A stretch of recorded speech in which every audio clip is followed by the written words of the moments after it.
This edition of Mac Voices is brought to you by the MacVoices Dispatch, our weekly newsletter for Mac Voices viewers and listeners. Visit MacVoices.com, look for the blue box in our sidebar, and subscribe. Welcome to the MacJury on Mac Voices. This is the Talk of the Mac community. I'm Chuck Joyner. Folks, we have a great panel tonight of Apple enthusiasts, Apple criticizers, Apple fans. I think those titles suit everyone here. We're going to talk about Apple's announcements and what went right and what may not have been quite as compelling as it could have been. So first, of course, let's meet the panel from left to right, since that's become the easiest way to do it. First up, Mr. Jon Seff. Jon, it's great to have you back. Thanks for being here. Thanks. Glad you invited me back. So what are you up to these days? I'm keeping busy, doing some freelance writing, working on my blog at jonseff.net, and looking for some gainful full-time employment at the same time. So jonseff.net is where the gainful employers go to find you. Yes, exactly. Go there, see how great I am, and then send the offers. There, perfect. Next up, guesting from Mac Power Users, Ms. Katie Floyd. Katie, it's great to see you. Thanks for being here. Good to see you, Chuck. Glad I was able to join you and the rest of the panel here. As Chuck said, I'm Katie Floyd. I'm one half of the Mac Power Users podcast, and I also blog over at katiefloyd.me. Fair to say the better half, Katie? Well, I wasn't going to go that far. Okay. All right, then I won't either. But you can. I think I just did. And third, and absolutely not least, Mr. Mark Fuccio is back with us. Mark, it's great to have you back. Thanks for being here. Hi, Chuck. It's good to be here. I think we'll have a good discussion with Jon and Katie. And, thanks for listening to my email and picking up the topic and getting us together. Yeah, you sort of suggested this, and I do want to point out, folks, that for once, Mark has a tie on. I don't. I get a lot of static about that. So, if I'd have known, I would have dressed for the occasion. Sorry, Mark. So the discussion, of course, is what Apple announced last week, and I guess how everyone reacted to it. And the reactions have sort of been all over the board. And Mark, I'm going to let you kind of start off because you were the one that suggested the topic, and I get the impression that you're not exactly as thrilled as maybe some people are. Well, let's dispense with characterization for a moment, because what I observed is this is probably really the first big native Tim Cook announcement of a new product, or certainly new products and new capabilities. So those were new and different.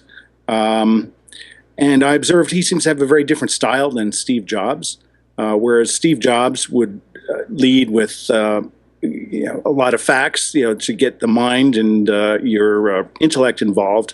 He would also segue and you do a lot to describe why. Describe problems and benefits, and he'd show them tangibly and to get the heart involved. So I think he had very much a approach where he engaged the heart and the head to understand what Apple's doing and maybe persuade people to buy the products. Tim Cook, in comparison, it seemed that he was dispensing with the elements that would form an emotional bond or connection with people who were listening, and he was talking and describing things, and it seemed to me that his descriptions were just a little too short and terse, so that I think as a result, sometimes maybe he comes across a little smug, a little stiff, but he has, I think as a result of this, a very different style than Jobs used to have and used to use. And I'm wondering if, that is part of what may have been, looking back on the past criticism for the past couple of years, one of the motive reason for why some of the analysts and others have been critiquing him, because I think everybody, I believe, is very, very much used to the Steve Jobs style, and Tim is very, very different. And I'm curious what the other members of the panel here, as well as you, Chuck, thought or observed, and do you think there's some foundation or basis in this, or am I just another one of the person out there, with an own idea and own theory, and utterly signifying nothing, to paraphrase Shakespeare. Well, I know I have some opinions, but I'm going to defer to Katie and Jon first.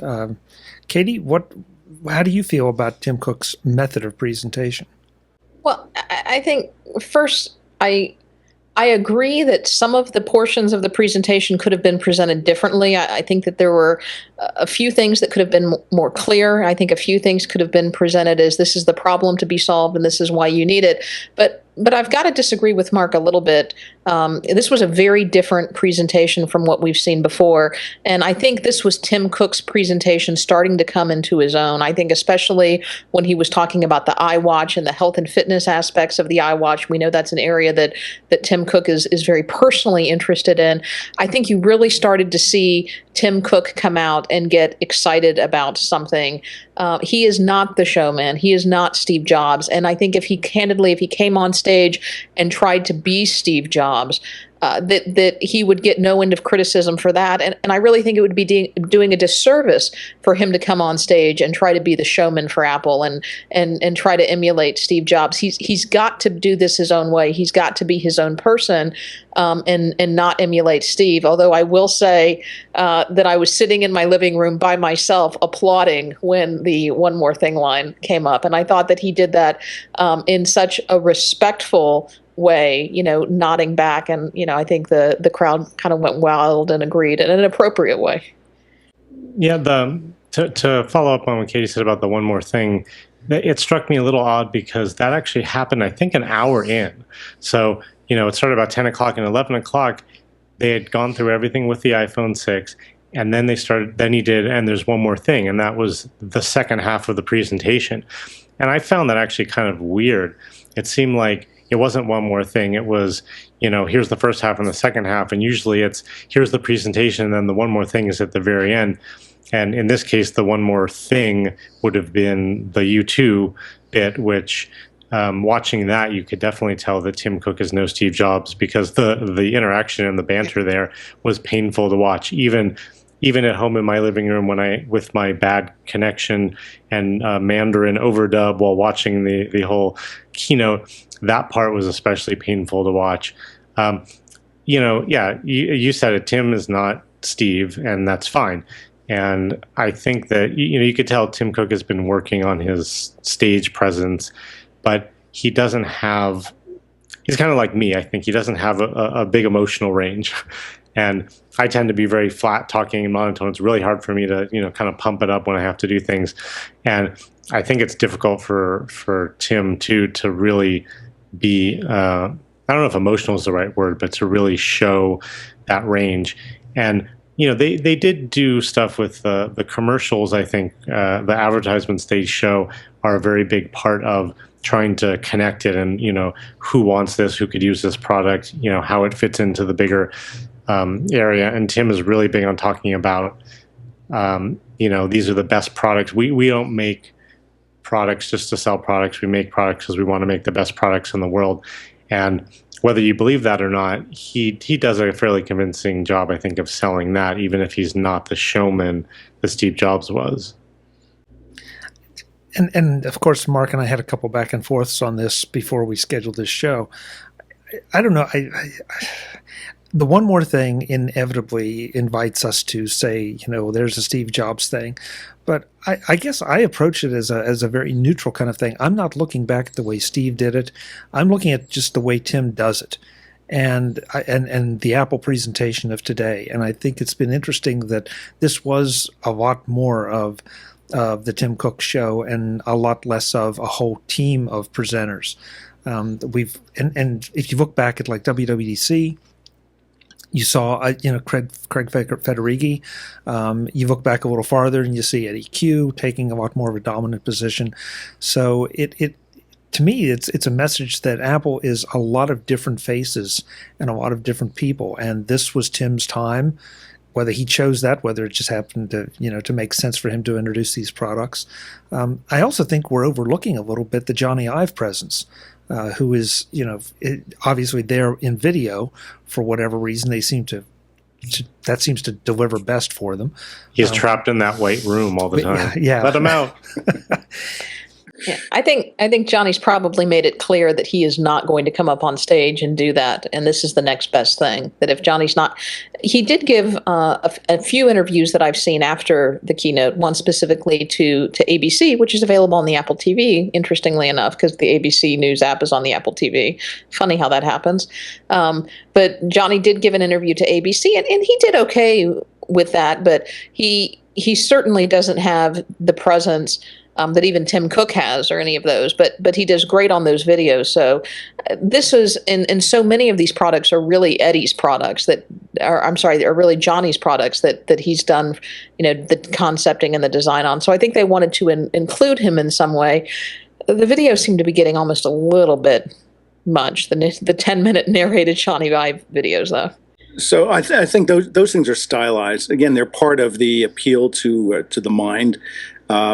But I go back to Tim Cook. He did connect emotionally when he used that line, "One more thing." So that's what I'm criticizing, is that I think the rest of the time, he seemed a little rushed. He was talking about, for instance, the problem with Apple payments. Somebody else could have done this. Even Tim Cook could have done it, and pointing out that the problem is you have more credit cards, you don't trust them, you don't trust who's going to have access to it, et cetera, or you have finite space in the wallet, and you have more credit cards than you're able to carry, and you have to shift around, and just fully setting up what the nature of the problem is that they're solving, because I think by the lack of doing that, he said, "Oh, want to see it work?" And they says, "Want to see it again?" And I think you hear just a little tone, you're just acknowledging a scan event. So, I think on things like that, again, it's very, very, very, sort of, high concept. He was on Charlie Rose over the weekend. There was first hour, and I guess the second hour airs tonight. And, in there, Rose had asked him about how he's different from some of the other people on his team, or some question about that. And, Cook made a point that, he brings everybody, has different skills, and sort of his outlook and interest is really deep thinking, deep, weighty intellectual matters. And that clearly comes across, in his presence. So I think in order to define or connect emotionally with him, he doesn't have to be emotional himself. I mean, if he is challenged, as much as maybe John is, by John's own admission, Tim could at least, I think, do a better job of describing the problems. I would give him a passing grade for doing it for Apple payments, and for the Apple Watch. I think probably to me personally, the most exciting thing was the fitness monitoring. But the rest of it, frankly, Apple faithful, you're going to want to pitchfork me. It came across like a Microsoft presentation. The watch can do this. It can do this. It can do this. Our engineers thought this would be a nice thing, so we threw it in. So I looked at it, it's sort of enthusiastic, because when it first came on the screen, it looked really nice. But as they got into it, instead of getting more sold on it, I got more and more confused about why the heck does this thing exist? What problem does it solve? And after the fact, I remembered it was about a year ago that Cook was making a big deal of sort of Apple's approach to design, and they asked themselves, does this product deserve to exist? And on that, he rolled out the rope, and I think we have to hang him on it. They did not, really present a persuasive reason for why the watch needs to exist. What is the one problem it solves? What does it do? How will it improve your life? Besides freeing you of another $350 or more that you may feel good that you spent on an Apple product, what is it going to do? Are people going to be starting to, wear watches now? I just don't get it. And I think that, as I was looking at it, and trying to understand, well, why do I have these criticisms? And that's why I got on this idea that, he's sort of, right-brained. He's just very language and linguistic. He's not really engaging, the people in the hall, the press, the world at large, on the reason for the product. And I think that's why. I think that's why it seems that the thing probably had that Microsoftian sort of confusing. It can do these 101 different things. To me, it was just completely confused, and I think it's a result, as I said, of just his communication style. And I think if you look at other people on his staff, clearly, Federiga, he can connect, with the audience. He does, this WWDC, he used a lot of humor that really endeared him to people watching. So I think it's there. It's just that the criticism I have for Tim is one of two things. It's either you packed in too much stuff, which maybe is like something an operational guy would do, is we'll have lots of things and we'll just pack them in, but the problem of doing that is nothing breathes. I thought payments is huge in comparison to their watch, and they just rush right through it. So, again, I'm looking for trying to understand. These are smart people. They have a lot of talented resources. So the question is, why did it get the outcome? And the only theory I have is, he's looking to connect with people just to engage their mind and not their heart. John? Wow, that was a lot. Yeah. John? Pick one and knock it off.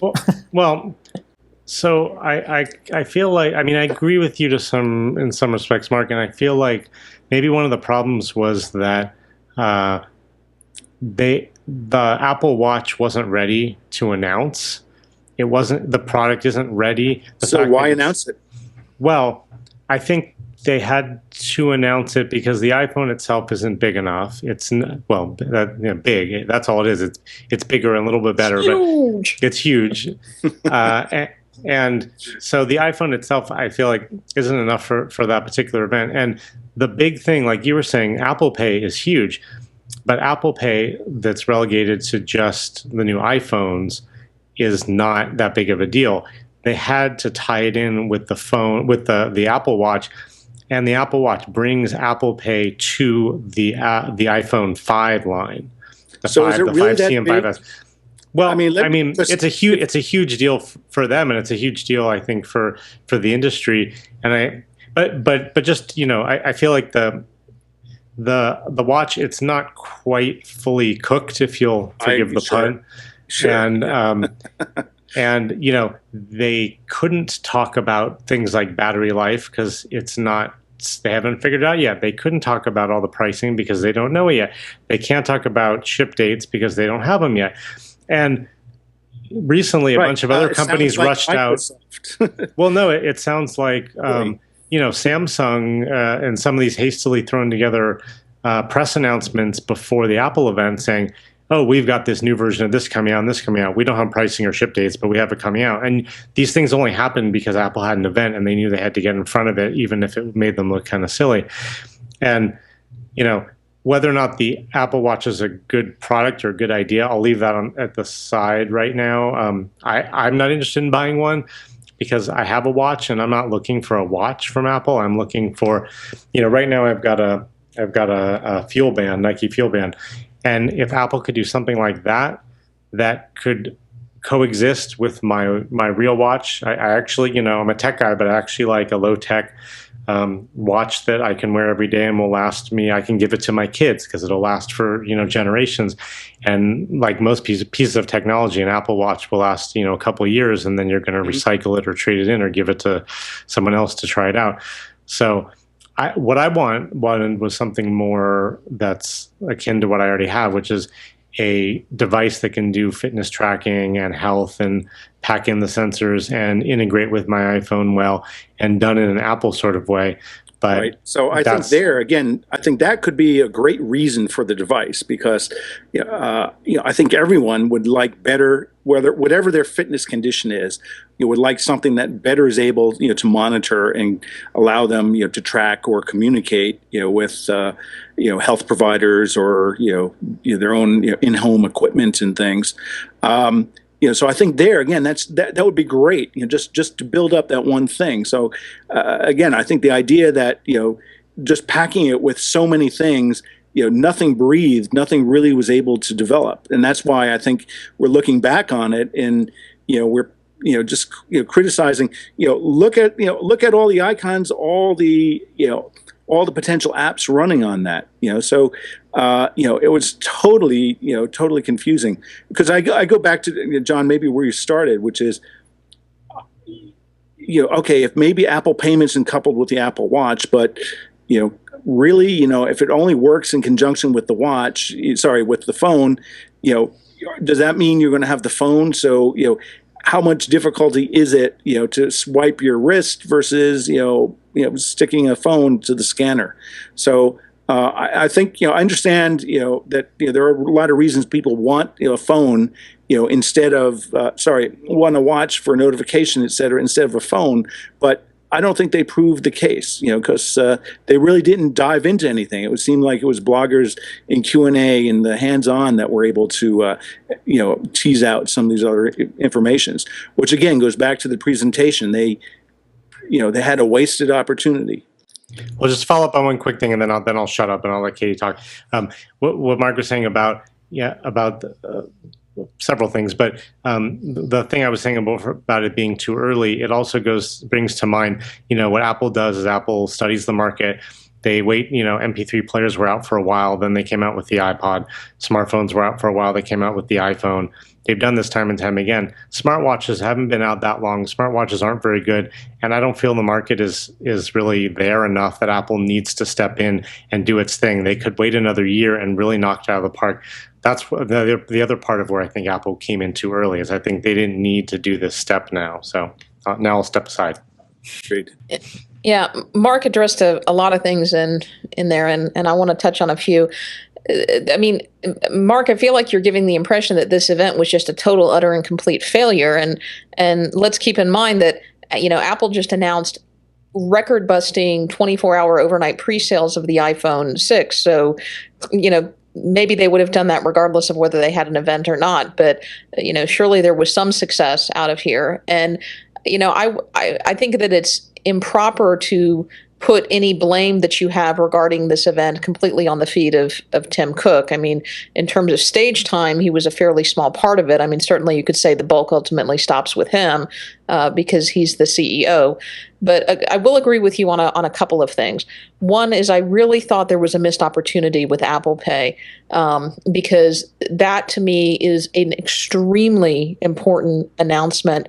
And Apple, and I saw this with WWDC too, and maybe it was just Craig's personality made it a little more palatable. They got this little cute video of this lady who's going to buy something in a store, and she opens up her wallet, and there's got to be 20 credit cards in there, and which credit card am I going to use? Oh, I think I'll be this one, and let me get my ID. I mean, I don't want to say that I found that offensive, but I looked at that when it came out and I said, really? Seriously, Apple? I have never in my life had that difficult of a time paying for something in a store. Give me a break. Yes, credit cards are a problem, but it's not a problem because I have to pull my wallet out of my purse and pick from my 25 credit cards, which in and of itself is an issue. And all of these other problems. The Right. problem is the fraud. The problem is that these cards are getting compromised. The problem is that I don't want to give my credit card to anybody because I know 2 weeks later I'm going to get a new one in the mail because this company's gotten compromised, and then I'm going to have to change all of my payments with any. But he didn't, and I don't know why. Is that because he didn't want to upset his their bank partners? I don't know. Or is it that because he didn't want to upset their rollout partners, Target being one of them? I don't know. But to me, the cute little video of the woman with her wallet, I didn't think that was so cute. Right. Because I think it's a shared problem. I don't think that, the enemy is a piece of plastic with numbers and a stripe on the back. The enemy isn't the bank company. Right. And he started to touch on that a little bit and talk about how it's antiquated technology and all of that, but never really talked about why is this so much better than this over here? Exactly. That's my point is, it's, I'm not being critical of Apple. I'm just saying I think they have wasted opportunities and they're not communicating, effectively, because to buy, right, you need to get hands and minds engaged, and just appealing to one at the exclusion of the other, which is what I think this event did. I think squanders an opportunity. They could have sold maybe 6 million phones instead of 4, or 5, had they done something. I think they're fine with the phones, but keep in mind they're not selling us Apple Pay.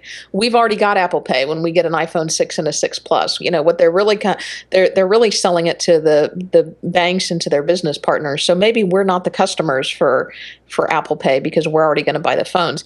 Now, the pacing being off, I think that was because they just had so much that they had to get out. I'm not so concerned about the pacing, but I do agree that the release of the watch could have been a little better, demoed. I mean, think about the demo of the original iPhone, and if you read some of the behind the scenes on how staged that was, because the iPhone was such an early prototype, and if they did anything out of order, it would crash and bring the whole thing down.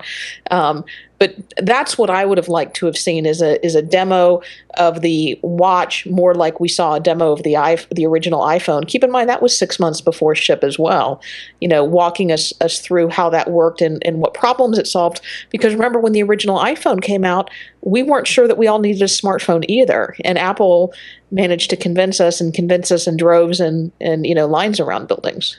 So. I want to get in this because there's so many things here. Okay. First of all, the watch had to come out now, and I think it was brilliant that it was announced because they have now effectively blocked pretty much anybody from buying a watch because you want to at least get your hands on this watch. So for 6 months, nobody with any sense is going to buy a smartwatch. So, well, there's also the FCC. Well, I don't know if they need FCC approval, but it would have leaked regardless. We also have 6 to 9 months, depending on what you believe early 2015 is, to develop basically an app ecosystem or a pretty good start at an app ecosystem, even though they don't have the devices to try it out on. So that right there. The thing I love about these discussions, though, everybody that you talk to about a watch, a smart watch, an Apple Watch, whatever, everybody has a different opinion. Mark says he thinks it would be important to have it exercise-based or fitness-based. You talk to somebody else, like me, and I want information on my wrist so I don't have to dig my phone out of my pocket. And then there are other people who would like to control their music from their phone on their wrist. They're just this. Nobody knows what they want this device to be, and in a way, I think that's what Apple did. They sort of left it open that yes, we have a fitness component, and with all due respect to John and your device, these fitness devices look like a glorified rubber band around your wrist. Now you're going to have something that if fitness is your thing, you're going to be able to put that on your wrist, be comfortable with it, look good with it, and have it do what you want. If you want information on your wrist, you'll be able to put that on your wrist, have it look good, and do what you want, and a whole lot of other things. So I thought the watch pacing was brilliant. John, I agree with you 100% that the Apple Pay thing, I think is... I don't think that had to be sold to anybody. How many people here, there are 4 of us, how many people have had a credit card compromised in the last year? Mark has. Good for you. Okay, go back, add another year, and yes, I'd say yes. Okay, so everybody's gone through that pain. And so I didn't feel like that was a problem that had to be spelled out. It was more, oh, great, what am I going to have to do to solve it? Now I know I'll be able to solve it with my phone or my Apple Watch if I have one.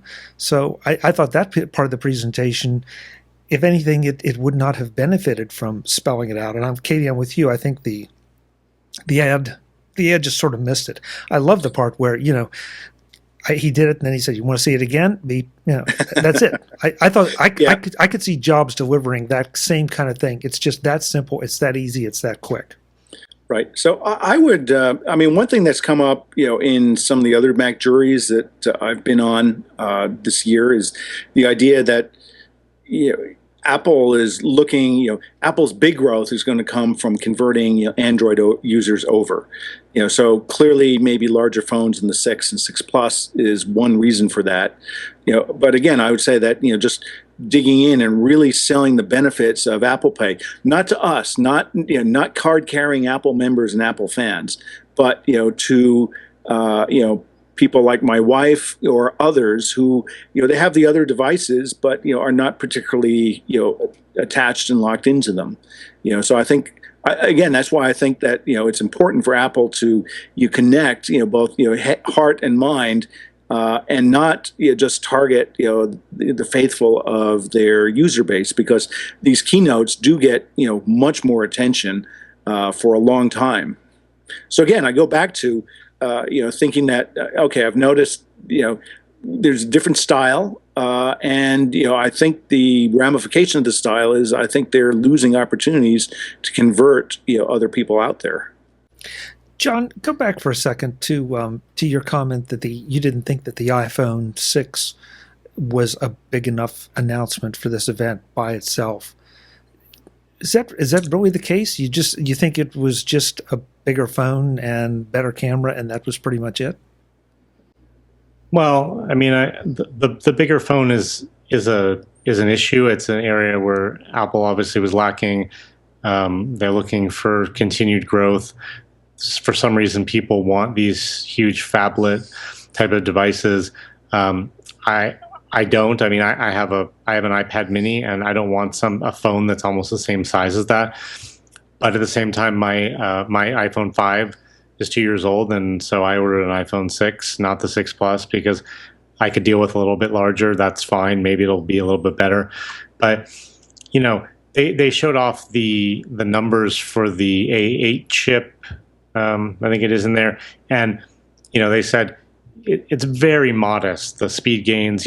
They compared it to the original iPhone, and it was 850 times faster, whatever it was, and they compared it to the iPhone 5 or before that. The jump from the iPhone 5 to the 5S was a really big deal in terms of the speed of the bits. That's why. Yeah. And so we're already there. So we're just moving from one generation of a 64-bit chip to the next.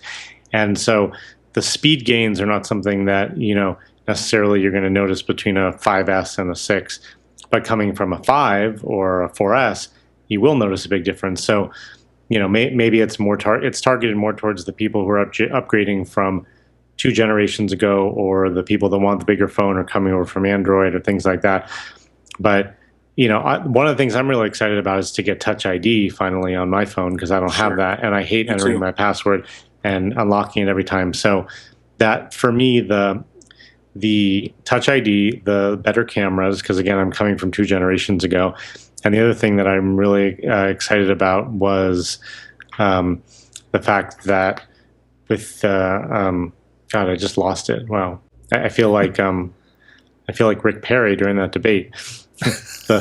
And the third thing is, it'll come to me in a second. But in any case, the Apple Pay? Oh no. The other thing was that the 64 gig version, which is the price, the size that I always like, is now $100 less, because it's the middle range instead of the top range.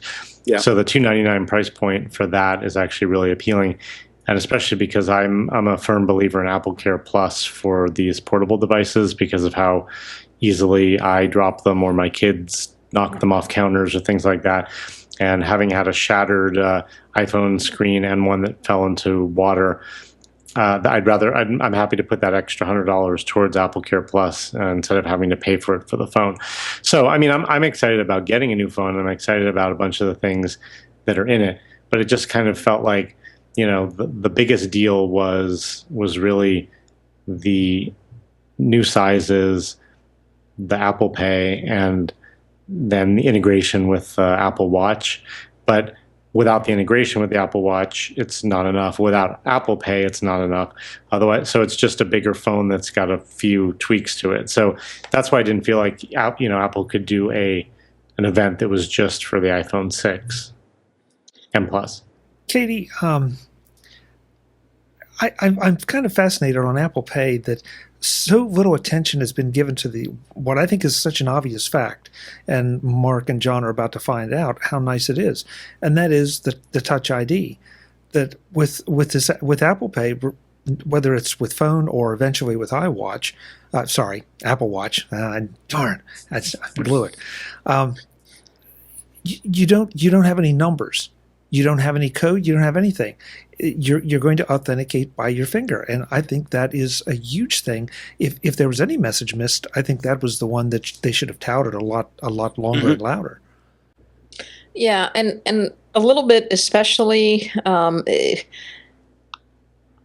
you want to be careful not to call out attention to negative events, but at the time of this announcement, we were less than a week out from the Celebrity Gate iCloud hacking. I'll use that in air quotes because it wasn't really a true hack. It appears to be more of a phishing attempt thing. But for the world, the public at large, what the perception of that is, oh, a bunch of celebrities got photos of themselves taken off of iCloud. Oh, Apple is putting my credit cards on their phone.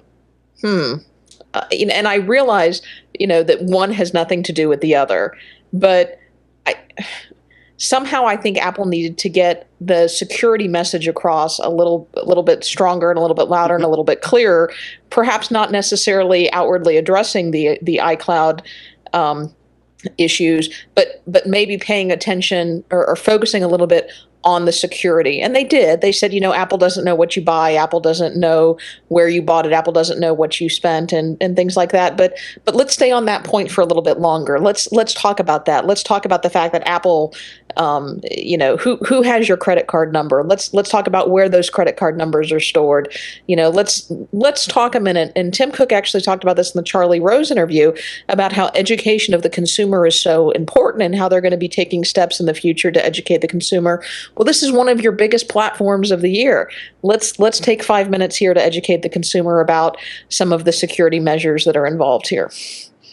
Right. I agree. I think that the problem was that they put in too much stuff. So these other things just had no room because they cut it out.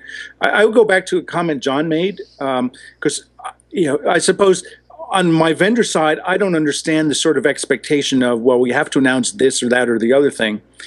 And maybe I sound hard ass, but certainly on company side, it's their event of what they want to say, and they will say as much or as little as they think is necessary and will help them, at that time frame and for whatever future time periods they're looking. And that's why I'm so critical, thinking that this iWatch for something, Apple Watch. That's two of us. That this Apple Watch that's not available for another 6 months, yes, it certainly will probably spike sales of other things. I get that. I understand the benefit of that. I think they could have done that, but didn't take as much space as they did in the presentation. Because competitively, I think, that's great. Is just, stop the sales of your competitor dead in the tracks. But I think more importantly for the Christmas season coming up, I agree with Katie that there is a lot of education about all aspects of security. As Chuck knows, he's had Joe Kissel with talking about 2 different books in the past year about different aspects of security. There is huge education that's needed out there. On your show, you always are talking about 1Password. The one touch, the fingerprint authentication ID, that's a big deal. I don't think that they can stop saying that, especially if now they want to use this, that now that they have a bigger size, that those people who are looking at, HTC or Samsung or other devices, they're able to bring them back in. You got to hit them with, stuff that, they're aware of, they're worried about, they're scared about, because I know one of my clients, they're making big hay out of the fact that it seems like everybody in Hollywood is worried that their nude selfies are going to get stolen. Now, I don't know if that's the case or not, but, I think, they've done an incredible amount, for security in the iPhone, that some of, my favorite more nerd podcast things like Security Now and Steve Gibson, they went in and it took them 3 shows to talk about all the different aspects. So security is very big and very deep. I think Eddie Q did a great deal. We don't know what you bought, where you bought it, or as Tim Cook told Charlie, we don't care what you buy or where you spend your nights. All we know is we validate this transaction for this amount of dollars for this vendor. I think that's huge ability to sway and bring people in, but it was squandered. But if you think about it, at the same time, so Apple already has 500 million people who have given them their credit card numbers to create an account for the iTunes store, for iOS devices and all that. That, to me, is even less secure. Apple knows everything you purchase from Apple, obviously. They use that data for all sorts of stuff internally. That's somehow less secure than your phone, where it's storing your credit card information in a secure enclave in which your fingerprint is the only thing that can unlock it. And then no one in the store sees your credit card number. The stuff being transferred isn't your credit card number necessarily. It's secure, One-time encrypted, transaction. a token, and so no one ever sees it. And I don't know how much more Apple could really do. I mean, they should talk about the security, but the Touch ID, that's been around since last year, so they brought it up again. And the interesting thing to me was that with the Apple Watch, you'll be able to use Apple Pay with an older iPhone, and an older iPhone with the 5C and the 5S. And with the 5s, the 5 and the 5C don't have the fingerprint scanner. They don't have Touch ID in them. So that means that the Apple Watch is going to have its own secure enclave for storing your credit card information. And maybe they didn't want to talk about it, but there is that other level of security that's built into that too. But as Katie said, the two things, the celebrity pictures and Apple's secure storage of your credit card stuff, are completely different from a security perspective. They have nothing to do with each other whatsoever.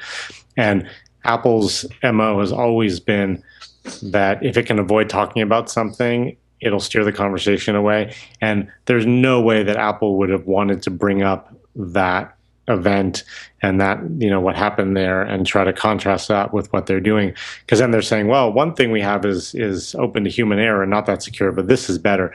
So focusing on that, makes sense. I could never see Apple in a million years. I mean, they did put out a press release, of course, but I couldn't see them in front of a huge keynote saying, you may have heard about this, where some celebrities' pictures ended up.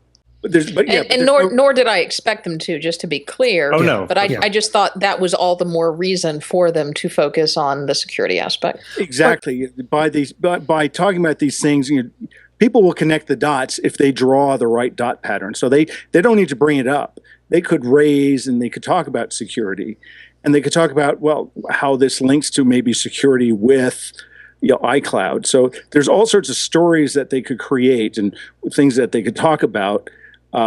And people will know, oh my God, that will protect me from my nude selfies getting stolen. Aren't we being a little disingenuous here? Because we're talking a lot about Apple should have included this, should have included that. And yet we're also saying they packed too much in. So, and there's no question, there are places, judgment calls that you could have trimmed, a minute and a half out here, 2 minutes out here, and put some other things in. But for an event that,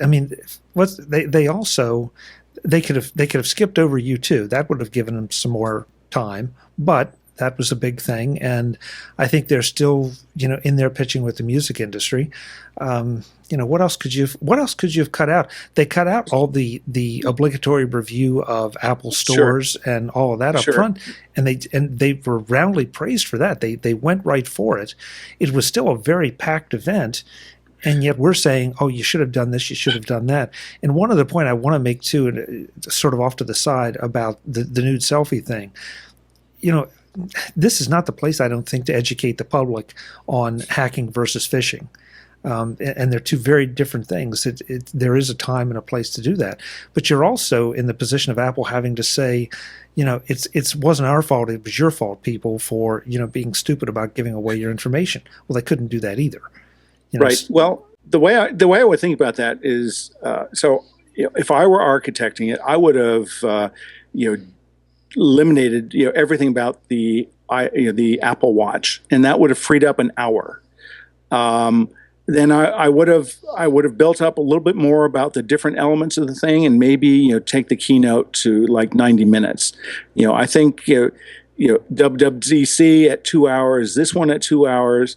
I think they're trying to get a little more a little too ambitious, and they should just pare things down. And again, maybe it's the wine lover in me. Just let things breathe, let people enjoy and appreciate.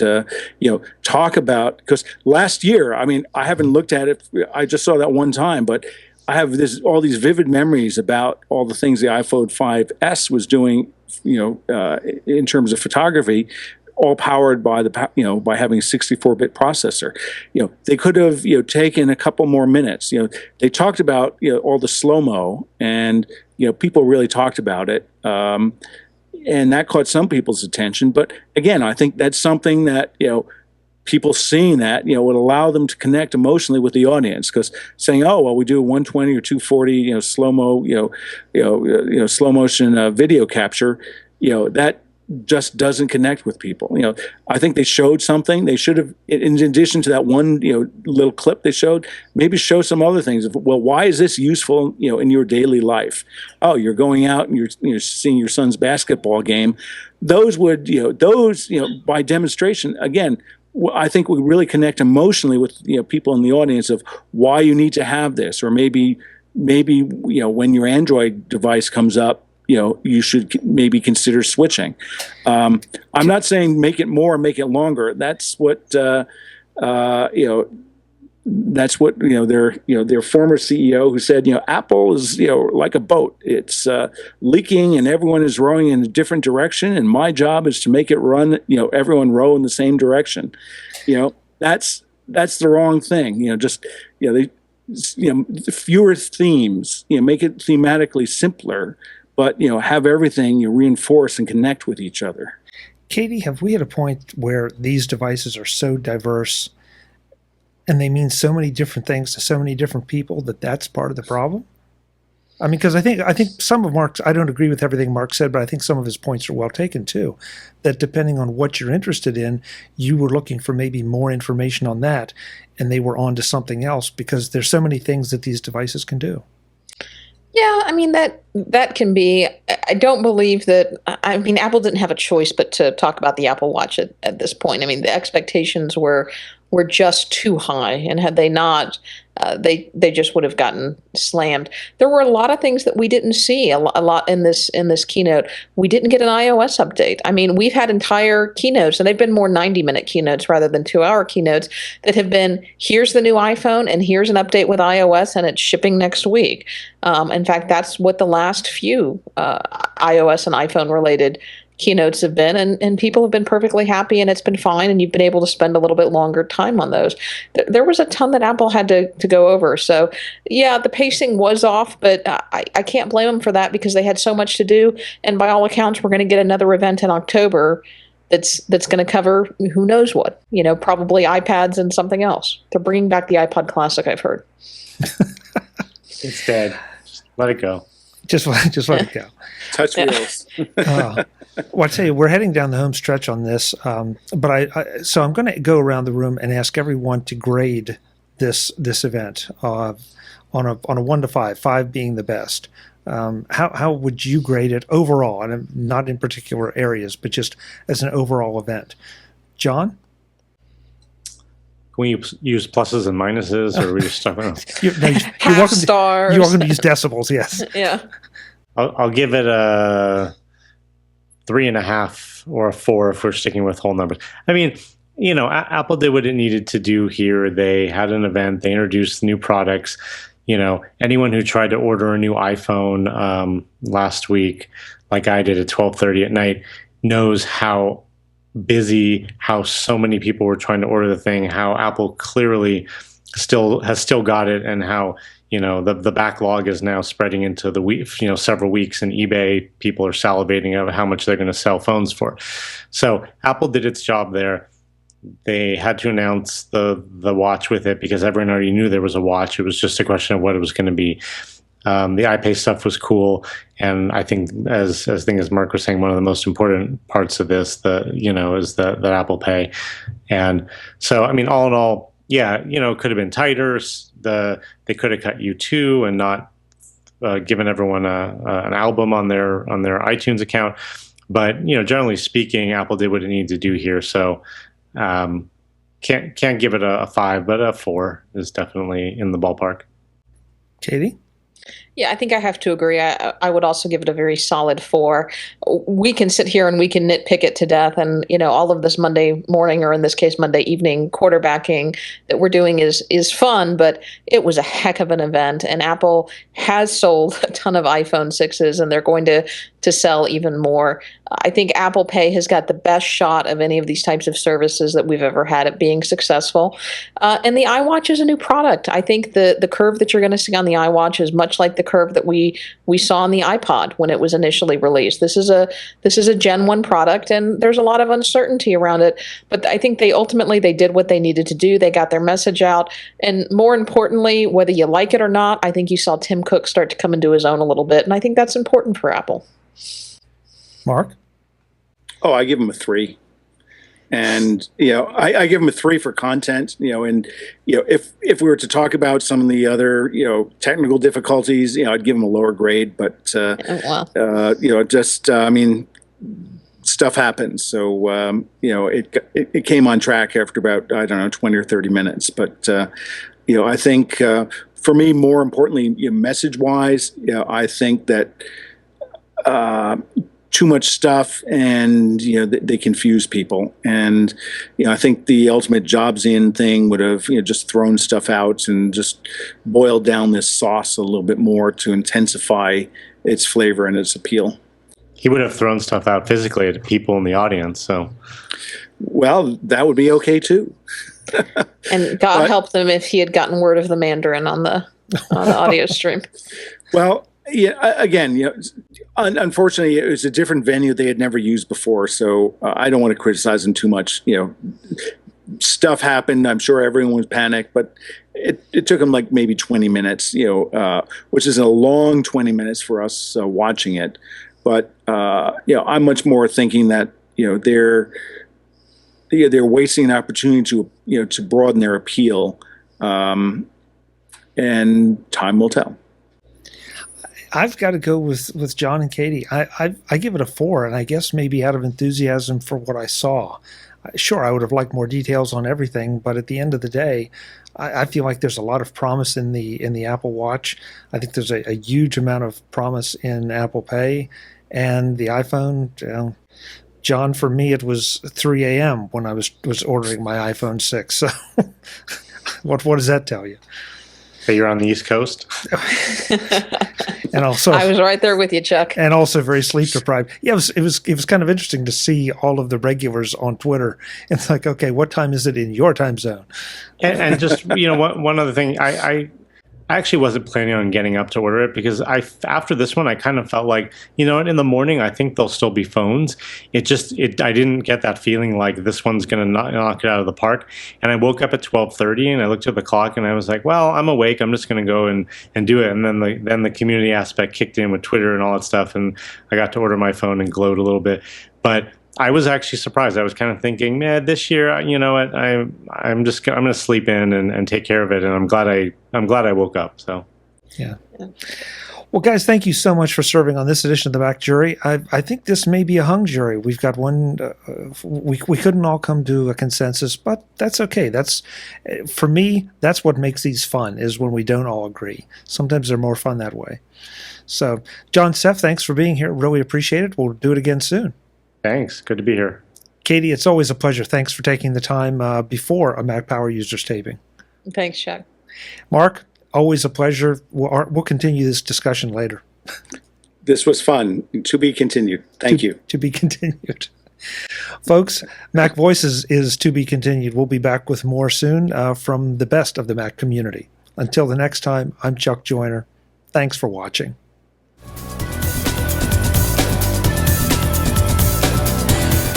Visit MacVoices.com for links, show notes, to subscribe, to connect with Chuck on Twitter, Google+, Facebook, and LinkedIn. Subscribe to our weekly newsletter, the MacVoices Dispatch, to stay up to date on all the latest MacVoices news from our front page or at MacVoices.com/newsletter. Advertising and sponsorships handled by Backbeat Media at BackbeatMedia.com. Bandwidth provided by CacheFly at CacheFly.com.